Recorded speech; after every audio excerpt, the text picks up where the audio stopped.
പ്രതികൾക്ക് ഉയർന്ന ശിക്ഷ നൽകേണ്ടതാണെന്നാണ് കേരളീയ സമൂഹത്തിൻ്റെ അഭ്യർത്ഥന. പക്ഷേ യഥാർത്ഥ പ്രതി രക്ഷപ്പെട്ടു പോയിരിക്കുകയാണ്. യഥാർത്ഥ പ്രതി ഈ തെളിവുകളുടെ സമൃദ്ധിക്കിടയിൽ ആ സൂചിക്കുഴയിലൂടെ രക്ഷപ്പെട്ടു പോയിരിക്കുകയാണ്. അവരെ കൂടി വെളിയിലേക്ക് കൊണ്ടുവരേണ്ടതുണ്ട്. അതാണ് ഞങ്ങൾക്കുള്ള പ്രതിഷേധം. കേരളീയ സമൂഹം മൊത്തം ആവശ്യപ്പെടുന്നതും ആഗ്രഹിക്കുന്ന ഒന്നാണ്. യഥാർത്ഥത്തിൽ കേരളത്തെ രാഷ്ട്രീയ സാമൂഹിക രംഗത്ത് സാംസ്കാരിക മേഖലയെ ഗ്രസിച്ചിരിക്കുന്ന ഒരു മാഫിയ സംഘങ്ങളാണ് ഈ കോടതിയെയും ധരിക്കുന്ന ഒരു ആക്ഷേപം ഞങ്ങൾക്കുണ്ട്. കോടതി വിധികളെ വിമർശിക്കുന്ന ഞങ്ങൾ ആളുകളല്ല. ഇതിനെതിരെ മുകളിലും പോകേണ്ടതുണ്ട്. മുകളിൽ കോടതിയുണ്ട്. ഇത് അവസാന വാക്കല്ല. ഇവിടെ നടക്കുന്നത് അർദ്ധവിരാമമാണ്. അവസാന വിധികൾ വരാനിരിക്കുന്നതേ ഉള്ളൂ. ഏറ്റവും ഒടുവിൽ വിധിക്കേണ്ട ജനങ്ങളാണ്. ജനങ്ങളുടെ കോടതിയിലൊക്കെ വിചാരണ ചെയ്യപ്പെടും. നമുക്കറിയാം ഈ കേസിന് ശേഷമാണ് ഫ്രാങ്കോയുടെ കേസ് വന്നത്. ഫ്രാങ്കോയുടെ കേസിൽ ഫ്രാങ്കോയെ കുറ്റവിമുക്തനാക്കിയില്ലേ? അതിനുശേഷം എന്ത് സംഭവിച്ചു? ഫ്രാങ്കോയുടെ ഉടുപ്പൂരി ആ അവസ്ഥ സൃഷ്ടിക്കപ്പെട്ടു.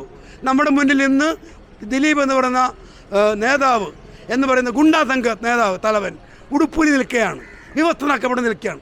അവനെയാണ് ജനങ്ങൾ കൈകാര്യം ചെയ്യേണ്ടത് ഞങ്ങളുടെ അഭിപ്രായം.